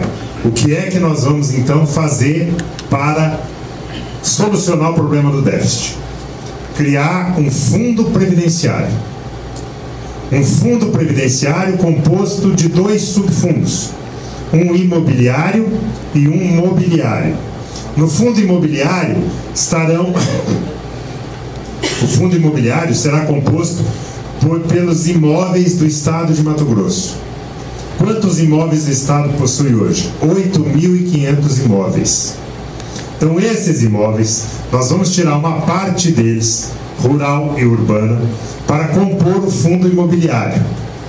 Com o fundo imobiliário composto, nós já estaremos, e esses imóveis pertencendo ao fundo previdenciário, nós já estaremos contabilmente e atuarialmente dando equilíbrio ao fundo. Então, este fundo que é deficitário, ele passará a ser equilibrado dentro do ponto de vista contábil. Estes imóveis serão vendidos para cobrir déficit? Não, não é este o objetivo. Eles serão utilizados para cobrir déficit. Qual é a forma que nós pretendemos utilizá-los? Através de concessão, através de uso desses imóveis. Por exemplo, as reservas vegetais do Estado de Mato Grosso. Qual é a renda que ela gera para o Estado hoje, essas reservas? Nenhuma. Pode render? Pode. É só vender na Bolsa crédito de carbono. E o crédito de carbono seria utilizado no fundo previdenciário. Concessão de rodovia. Concessão de imóveis urbanos para a construção de projetos Minha Casa Minha Vida. Já existe, inclusive, modelo no Brasil, onde parte da venda dos imóveis seria destinado para o projeto, para o fundo previdenciário. Então nós estamos falando de imóveis. E o outro fundo mobiliário, onde uma parte da dívida ativa do Estado, aquela considerada de média ou difícil recuperação, que ela seria a partir daí gerida e cobrada pelo fundo, passaria a ser também recurso do fundo previdenciário. E com isso, nós, em pouco espaço de tempo, conseguiríamos dar também equilíbrio econômico ao fundo. Então estes são os modelos que nós estamos discutindo com o Ministério da Previdência, até porque em julho nós temos que renovar a nossa certidão de regularidade previdenciária, CRP, e para isso nós precisamos tomar todas essas medidas, e nós já estamos tomando, inclusive com a destinação de uma parte de imóveis do Estado para serem já colocadas por decreto como vinculadas ao fundo previdenciário que será constituído no Estado. Esse fundo, poderá ter a securitização, inclusive da dívida ou dos imóveis, poderá o fundo emitir debêntures e ser negociado na Bolsa de Valores. Este é o desenho que nós estamos fazendo para a questão do Fundo Previdenciário e do déficit previdenciário do Estado. Secretário, o senhor falou sobre o conselho, né? O senhor falou que vai estar compondo o conselho os presidentes de cada poder, né? Representante de cada poder. Tá. E os servidores? Nós poderíamos pensar na participação dos servidores, não sei se no Conselho Deliberativo, mas também no Conselho Fiscal, principalmente. Mas eu vou levar a ideia, vai ser debatido na Assembleia Legislativa, porque isso tudo vai depender de lei. Nós queremos fazer a lei. Eu gostaria, então, Cláudio, numa lei, vamos incluir um representante dos servidores públicos. No Conselho Fiscal, sei que está, mas vamos tentar colocar no Conselho Deliberativo um representante dos servidores públicos. Não é pouco. Um de cada poder e mais um servidor público. Mais que isso, eu tenho certeza que não passa. Olha lá a situação. Não, veja bem, nós vamos ter um patrimônio na ordem de bilhões, pelo que o senhor falou aí, e aí não vai ter pessoas lá no Conselho Deliberativo, nós vamos começar o fundo previdenciário com os mesmos erros do MT Saúde. E de dizer que não vou colocar um servidor público no Conselho Deliberativo. Porque o Conselho Deliberativo, o Executivo, o Judiciário, Legislativo, MP, Tribunal de Contas, Defensoria e um servidor, 7 membros.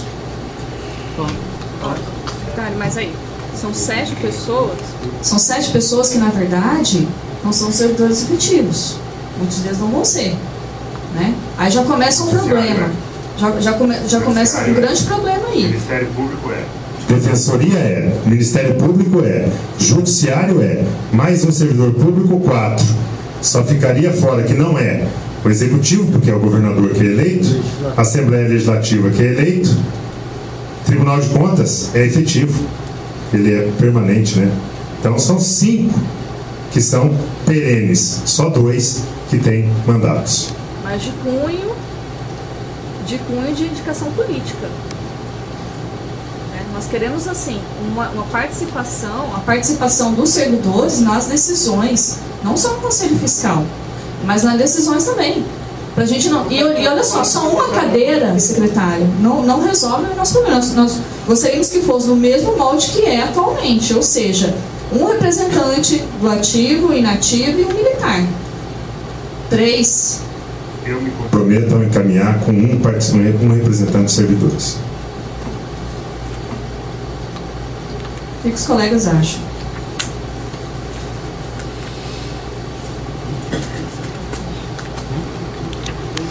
Tá tudo bem? Só um?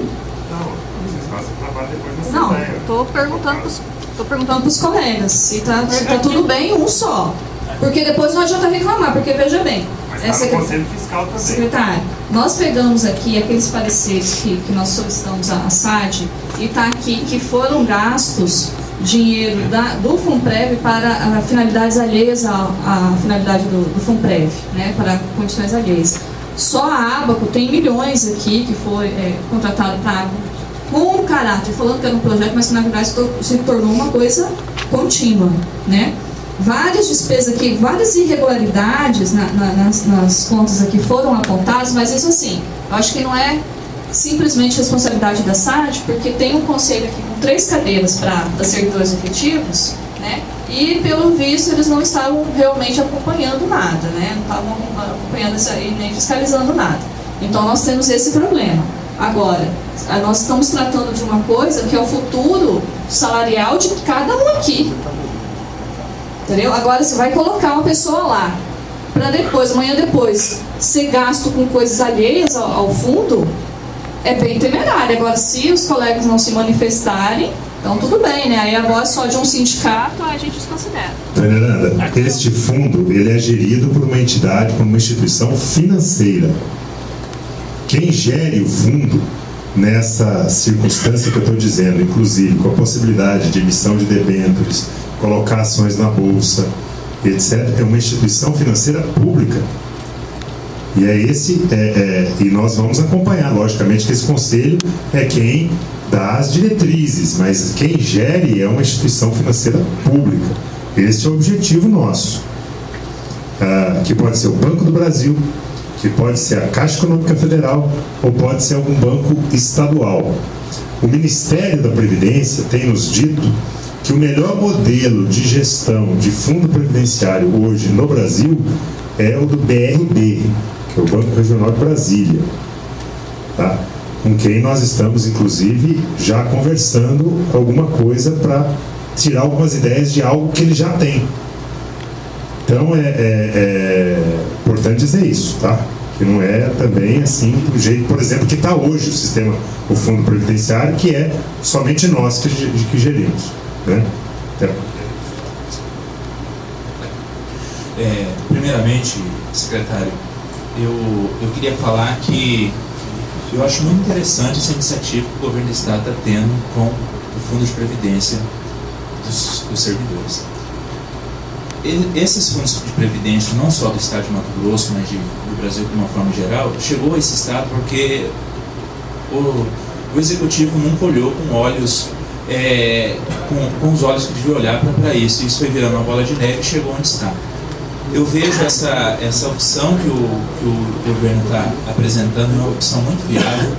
Vejo a expertise do senhor na iniciativa privada aplicada aí, e eu parabenizo pela essa iniciativa. Mas eu venho, de certa forma, corroborar com as palavras do nosso colega. O que acontece, secretário? Você vê que a legislação sobre a Previdência vem mudando bastante, né? Então tem servidores que se encontram numa situação para aposentadoria, outros que se encontram em outra, né? Então você ter servidores com um servidor que vai estar numa situação, ele vai estar diferente das outras, então vai criar uma situação não de representatividade com um único servidor. Eu vejo que já que não pode 3 e o senhor quer 1, não tem como colocar pelo menos um do ativo e um do inativo, porque ativo e inativo vão ser situações sempre diferenciadas, porque a legislação não é a mesma para quem já aposentou, está com a legislação diferenciada de quem vai aposentar, né? Por causa dessas mudanças nessa legislação. Não tem como o senhor considerar essa possibilidade de pelo menos colocar um de ativo e um de inativo, que daria uma representatividade maior para o funcionalismo, porque esse fundo previdenciário simplesmente é do funcionário público, né? Bom, vocês viram que a composição do conselho, pelo que nós estamos definindo, é uma composição muito objetiva. É o representante de cada órgão ou poder. Quem escolheria o servidor ativo ou inativo? Eu vejo como hoje, como o Fórum Sindical está representando a maioria dos servidores, ou grande parte, eu acho que seria interessante o Fórum Sindical indicar esses 2 servidores, um ativo e um inativo. Tanto os sindicatos do Judiciário, do Ministério Público, da Assembleia Legislativa participam do Fórum Sindical? Já vai ter um representante do Judiciário, um da Defensoria Pública, como o senhor próprio disse, né? Então eles já teriam representados, né? Aí o restante da...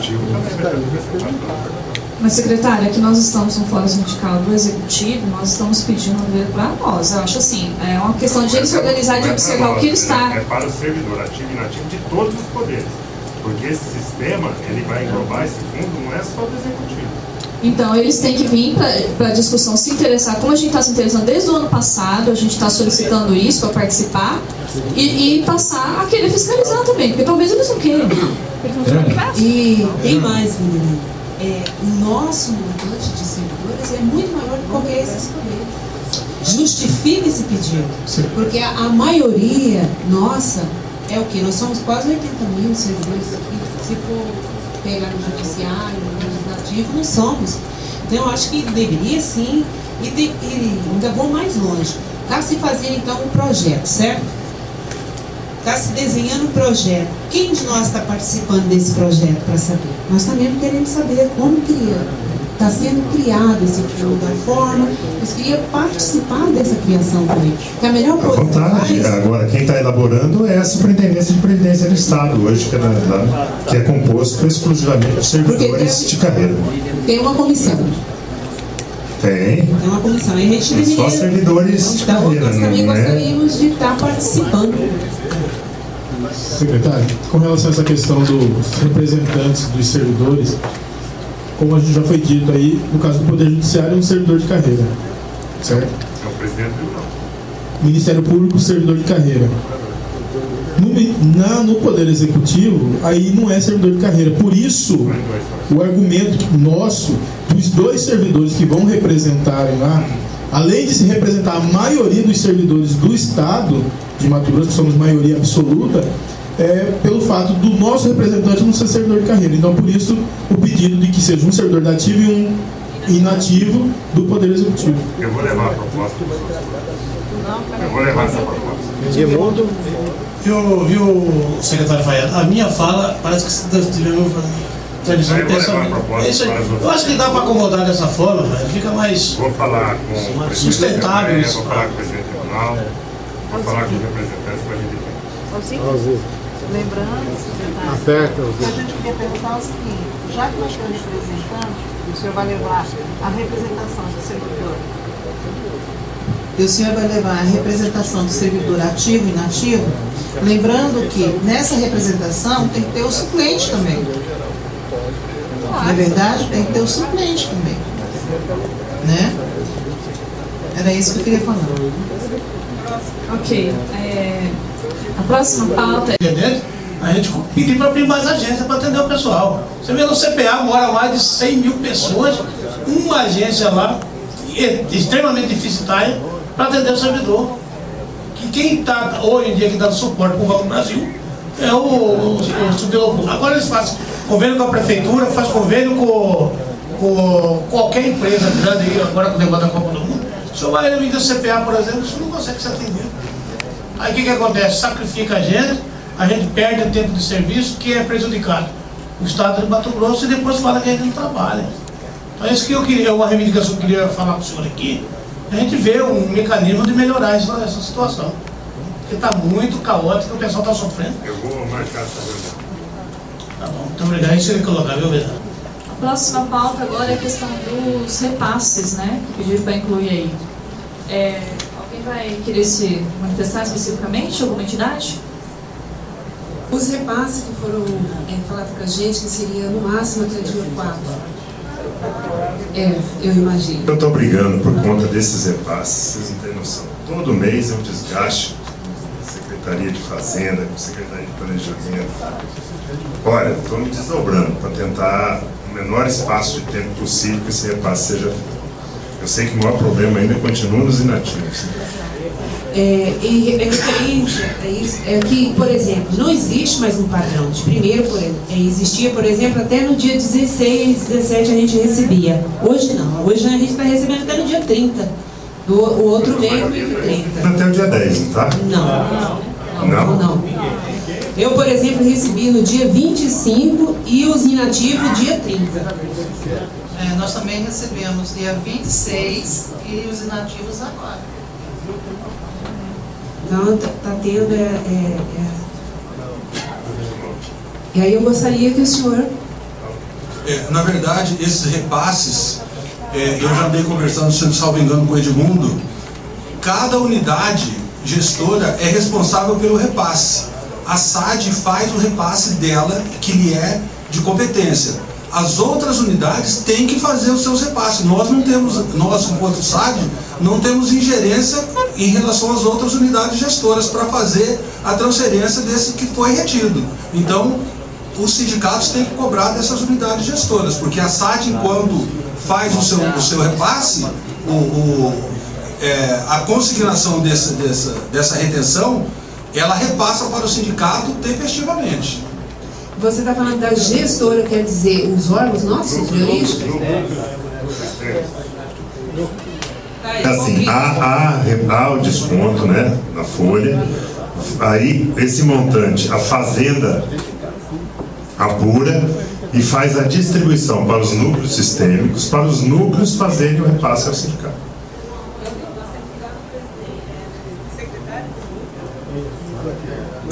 Vê com ele todo mês porque é que não está fazendo repasse. Se está atrasado, me avisa para eu cobrar da fazenda, se for problema da fazenda, para a gente correr atrás. Mas, por favor, me avisem todos os meses, avisem o Mauro está cuidando mais disso, para a gente cobrar da fazenda ou cobrar do secretário do núcleo, para a gente ter essa briga aí.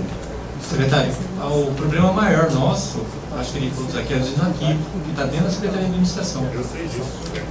A briga minha com a fazenda, porque a fazenda não me repassa no prazo dos inativos.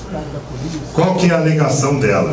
Que como há valores a serem recebidos de outras secretarias por conta dos inativos e não sei o que, por causa do déficit, tem que fazer o débito na SEDUC, tem que fazer o débito, é isso que demora. Mas eu tenho brigado com aquela fazenda constantemente para não passar. Realmente, o maior atraso é dos inativos e a maior responsabilidade é da SAD.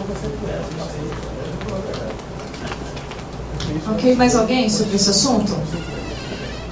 Não? Tá. Eu só gostaria de retornar um pouco ao anterior, secretária, sobre a questão do projeto de lei da assédio moral. Qual que é o prazo que nós podemos aqui já agendar? Está coordenando isso é a Débora, lá na gestão de pessoas. Eu vou ver com ela se até o final do mês a gente já pode encaminhar. Tá?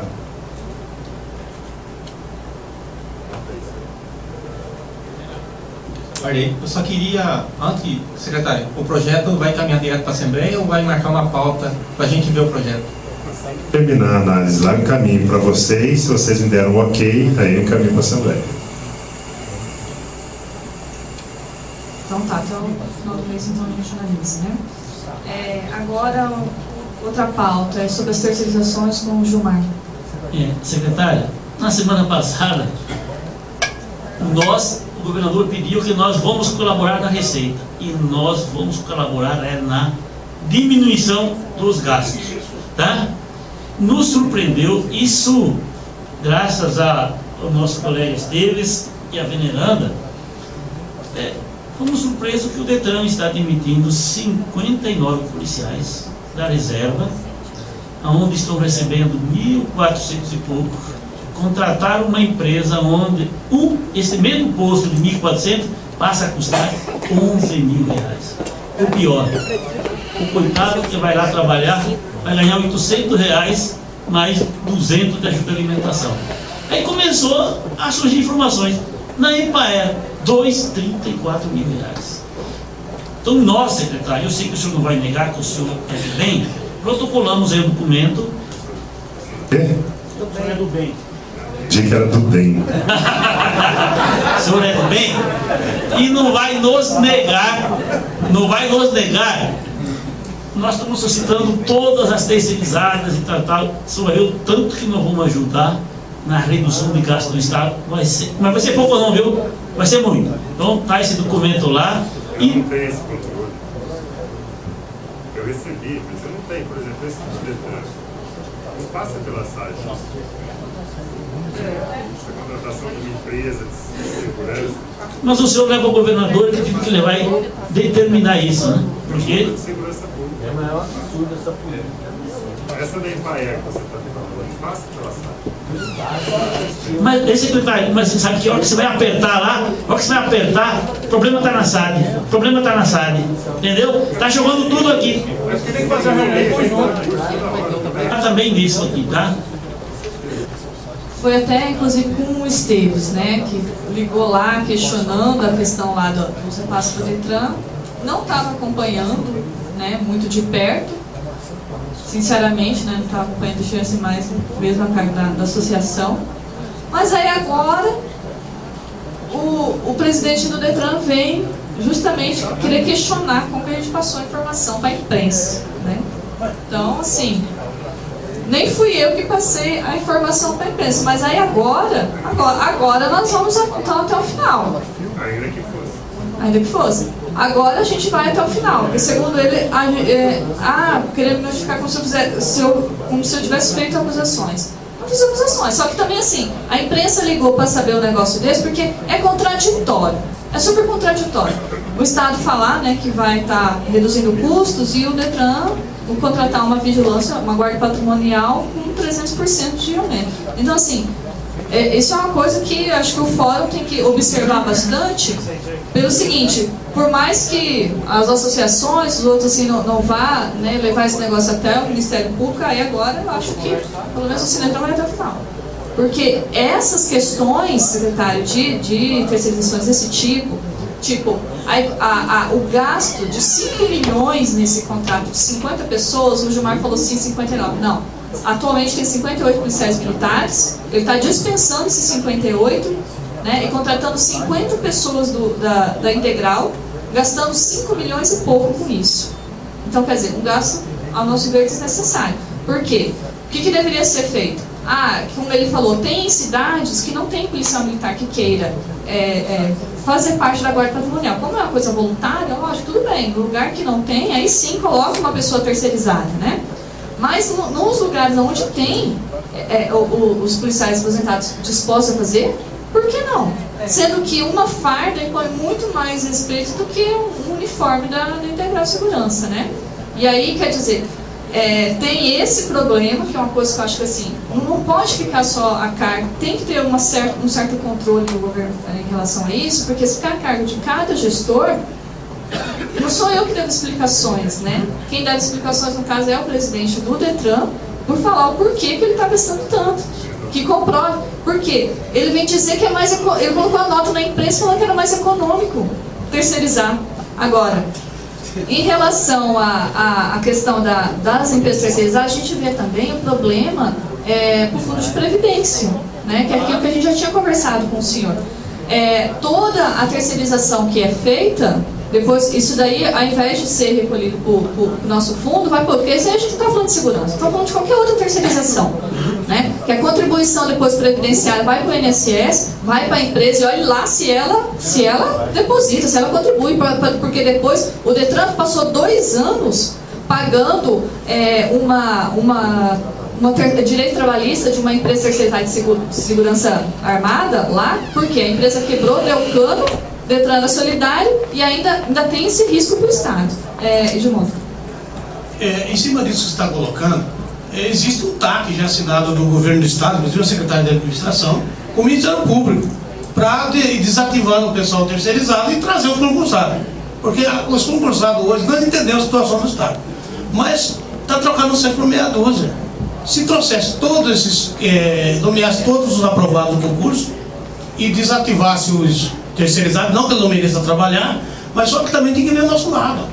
Diminuiria o déficit também da Previdência, que talvez, acredito que o senhor colocou que isso aí não entra como despesa de pessoal, mas ele coloca como despesa de pessoal isso aí na contabilidade, sim, infelizmente, e contribui para o INSS e deixa de contribuir para o nosso fundo previdenciário. Vocês viram tanto de nomeação que saiu essa semana lá, por exemplo, da SEMA, que foi exatamente para substituir pessoas que eram, não foi, temporárias por efetivo.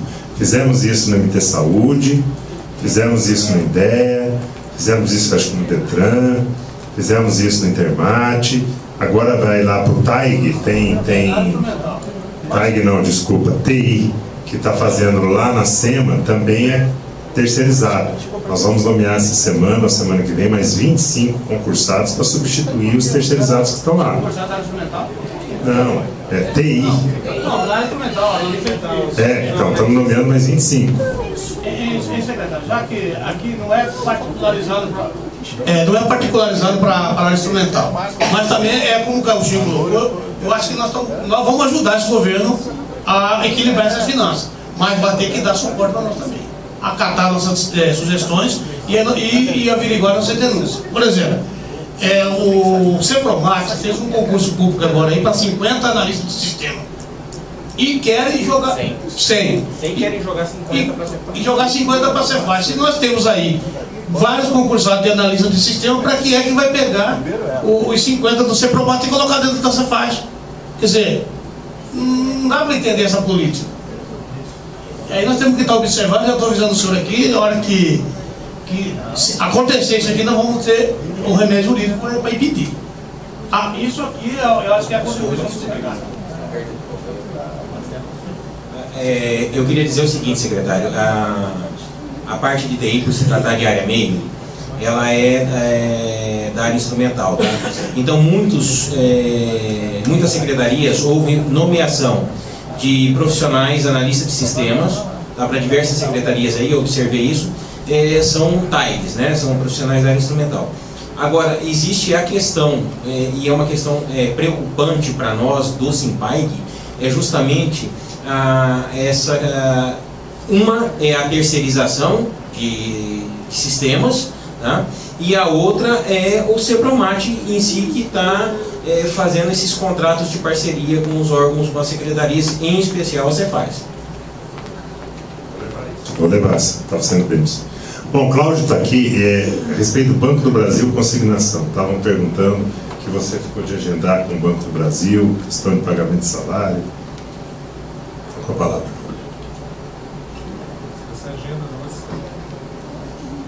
Essa agenda nossa era para ter sido dia 30, se eu não me engano. Foi pedido para desmarcar, até a pedido nosso mesmo, da site, em razão desse levantamento que a gente estava fazendo para os cálculos do índice de INPC. A gente vai estar remarcando para a semana que vem, tá? Aquela reunião que estava tendo, que você estava conduzindo, né?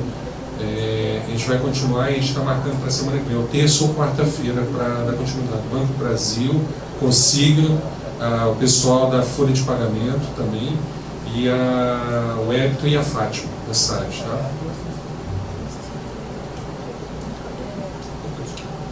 Secretário, ainda sobre a questão das terceirizações, né? Tem uma situação que tem no DETRAN, que eu imagino que tem em todos os órgãos, que é a questão de disponibilizar, o município disponibilizar servidores para o Estado. Lá no DETRAN mesmo, tem vários contratos assim, onde o município está disponibilizando e muitas vezes por um salário maior do que o Estado paga, profissional. Que se tivesse para o servidor efetivo do Estado seria bem mais barato. Aqui na sede mesmo nós temos uma pessoa que está fazendo função de nível médio. Por quê? Porque ela estava lá no interior, quis vir para Cuiabá, por indicação política veio, e ela custa 4 mil e pouco o DETRAN. Se fosse um efetivo nosso, ia estar 1938. Então, quer dizer, isso é só um exemplo. Tem vários contratos lá dentro desse tipo, e eu acho que acontece isso em toda a administração. Nós precisamos ficar sabendo disso. Eu não sei, estou sabendo agora. Traga essas informações. Eu tenho maior boa vontade do mundo para arrumar essas distorções. Sim, uma proposta, fazer um levantamento no órgão que tem esses contratos, fazer esse levantamento e ver quantos que tem dentro da sua base e ver o salário de cada um que eles estão recebendo e apresentar e assinar. Porque isso seria melhor a gente fazer documentário, tá, secretário?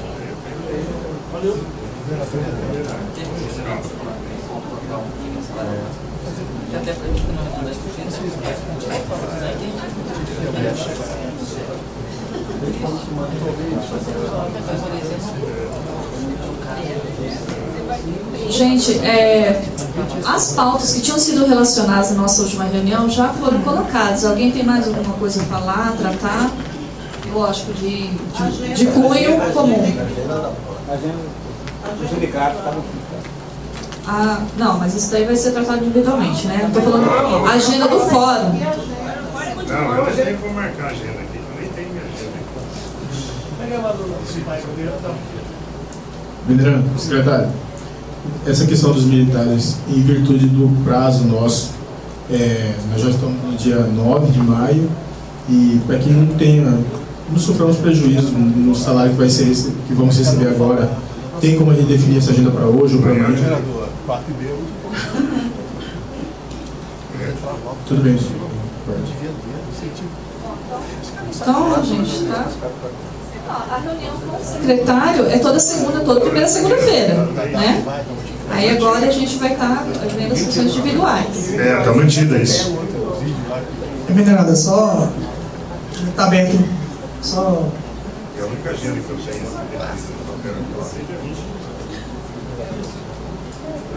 A minha fala aqui nem dessa agenda, secretário. É só mais para reforçar o que a veneranda tinha falado. na saída do governador aqui, que assim, após o senhor ter entrado na secretaria, iniciou-se uma nova era, digamos assim, na discussão com os representantes sindicais, né? Até a agenda mensal a gente conseguiu. Então o Fórum Sindical ganhou mais abertura dentro da administração pública. O governador, ele nos pediu aqui ajuda para organizar as finanças do Estado, beleza. Além de fazer também um papel fiscalizador. Tem... No caso, nós temos setores aqui que são arrecadadores e tem setores gastadores, como é o caso do meu, por exemplo. No entanto, nós também temos a questão social. A polícia, o sistema penitenciário tem a necessidade desse investimento. Nós também estamos dispostos a melhorar o serviço público lá, é claro. Mas eu queria propor o que a veneranda passou antes do governador sair, secretário, que de repente a gente conseguisse, se eu falar com o governador, a gente conseguisse manter uma agenda, claro que todo mês a gente vai estar sem tempo do senhor. De repente, a cada 2 meses, 3 meses, ele sentasse com o Fórum Sindical, para a gente ter essa fala cara a cara com o governador também, né? Para a gente poder estar desabafando, passando essas situações. Entendemos que, como eu já falei, o senhor entrou, abriu uma nova era e a gente teve mais abertura dentro da SAD. Mas seria interessante a gente confirmar isso aí também com o governador. Essa aí está pré-marcada, né? Eu queria que o fórum me passasse essas ideias de como contribuir na questão dos incentivos, na questão de arrecadação, no sentido de gasto, para a gente marcar uma reunião específica com o governador sobre isso. Né?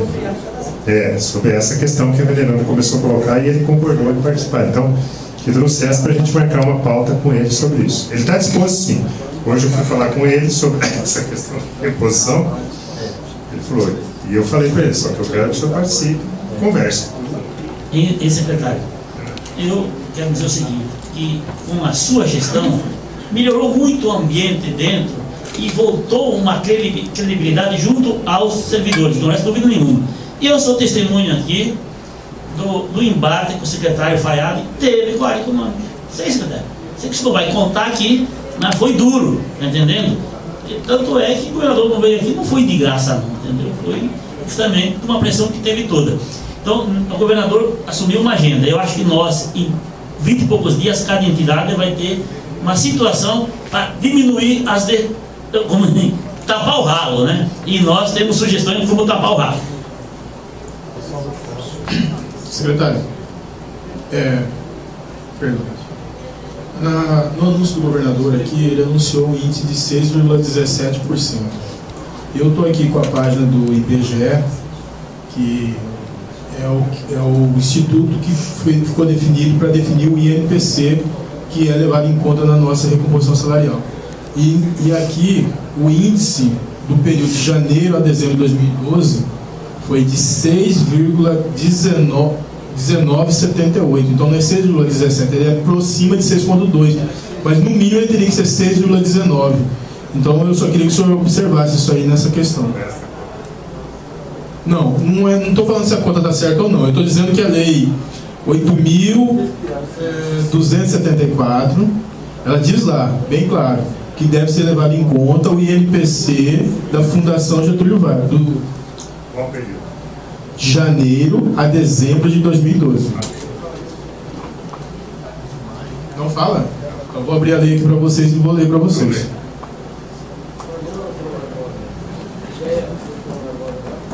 Wander, podemos passar para o Ricardo, tudo isso? Ricardo, por favor. Vai achando. Na verdade, ele acabou contemplando uma parte do que eu ia falar, que a variação realmente foi 6,20, mas a gente não vai nem discutir isso daí, porque pelo menos da minha parte, né, eu acho que é um valor tão insignificante ali, né? Não, eu vou dizer de onde nós chegamos nos 6,60. Mas só para complementar, secretário. Nós chegamos no ano anterior. Significa ano anterior. Maio de 2012 a abril de 2013. Mas a lei de recomposição salarial, ela fala do ano anterior, de janeiro a dezembro do ano passado, e dá 6,20. Mas não tem problema, eu acho que a diferença é tão... Mas eu estou explicando onde nós chegamos. Sim, tá? Sim, mas a lei de recomposição que é de 2013, ou seja, o ano, exatamente o ano anterior vencido, terminado no dia 30 de abril. Calhou de chegar próximo os índices, né? Calhou, mas o índice é 6,20. Mas não é isso que eu queria falar, secretário. Eu queria, na verdade, assim, enaltecer o seu trabalho, pela conduta que acho que tem levado. Eu tenho participado pouco tempo aqui no Fórum Sindical, não participava até bastante tempo, e a convite do Gauchinho, do Gilmar, eu comecei a participar. Tanto que eu procuro evitar me pronunciar muito, porque às vezes os nossos assuntos não são o da maioria do pessoal e aqueles assuntos mais impactantes, né? Mas eu queria deixar claro a minha homenagem ao secretário pela postura que nós não conseguimos com os secretários anteriores e também pela abertura que nós não temos na Secretaria de Fazenda, tá? Muito obrigado. Então fica registrado que todos nós gostamos muito de Fayad, amamos ele. O secretário também ama o Fayad. E então tá ok, gente. É isso. Obrigada, tá?